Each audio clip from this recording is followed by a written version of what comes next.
Assalamualaikum warahmatullahi wabarakatuh. Jumpa lagi di Radio Jurig. Kali ini Radio Jurig mendapatkan sebuah kiriman cerita dari inisial Budi yang ada di kota Jogja, yang memiliki judul "Diincar Jadi Tumbal Pesugihan Warung Bakso". Alangkah lebih baiknya buat yang baru menemukan Radio Jurig, bantu di subscribe dan dipijit tombol loncengnya. Terima kasih. Sebelum ke ceritanya, anggap saja yang cerita di Radio Jurig ini inisial Budi, yang memiliki judul Tumbal Pesugihan Warung Bakso. Selamat mendengarkan.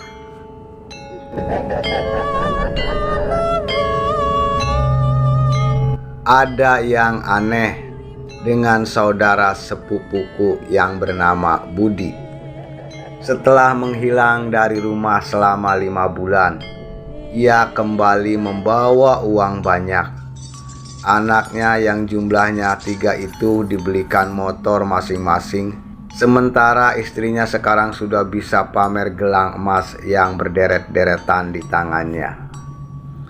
Bukannya iri, hanya saja setauku Budi orangnya malas bekerja. Saat ku ajak ke perusahaan tempat bekerja, ia menolaknya mentah-mentah. Kukira memang ia ingin membangun bisnis sendiri, tapi ternyata ia malah mabuk-mabukan dan tidak bertanggung jawab kepada istri dan anaknya. Akibatnya ia diusir dari rumah, dan itulah yang terjadi saat ia kembali pulang. Setelah pikir-pikir lagi, aku tak ingin berprasangka buruk. Mungkin saja Budi benar-benar bertobat dan tetap ingin bersama keluarganya. Beberapa hari setelah kepulangannya, aku bertemu Budi dan aku bercakapan.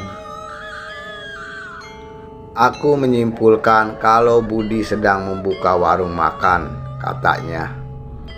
Dia membuka warung bakso saat diusir istrinya.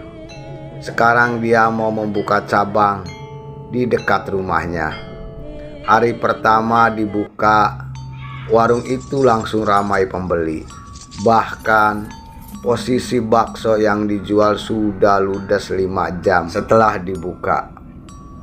Karena penasaran, aku berencana untuk mencicipi bakso buatan Budi. Namun rencanaku itu tertahan oleh kematian salah satu anak Budi dengan secara tiba-tiba. Akibatnya warung bakso Budi tutup sementara. Ternyata anak Budi meninggal karena kecelakaan.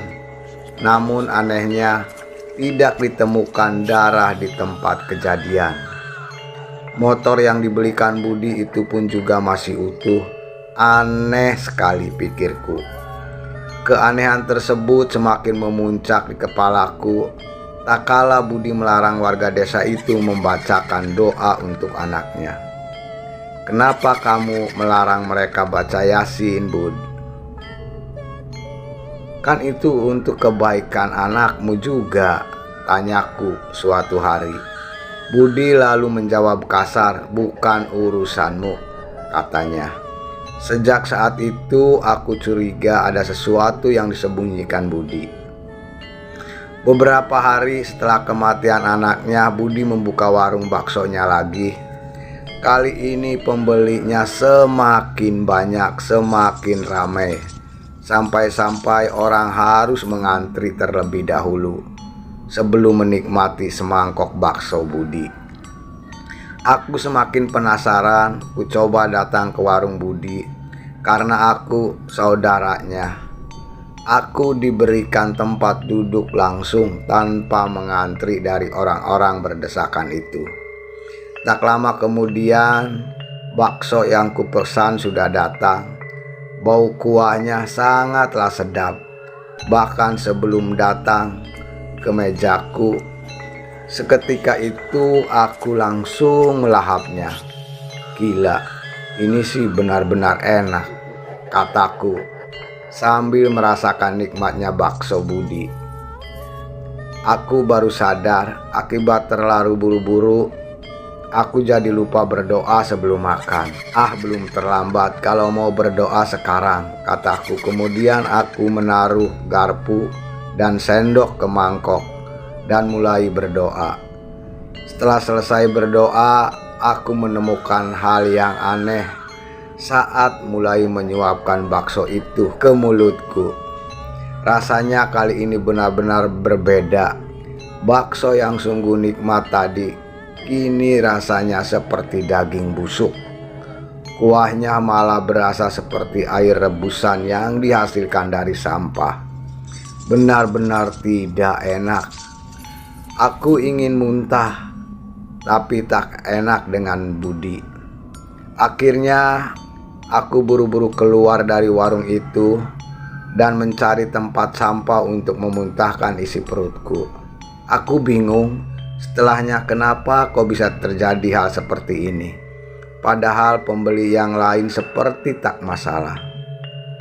Kau telah memakan bakso itu, jadi terimalah konsekuensinya.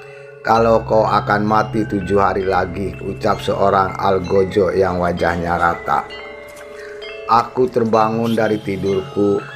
Itu adalah mimpi paling aneh yang pernah ada. Aku sendiri tidak pernah percaya dengan segala yang aku lihat dalam mimpiku.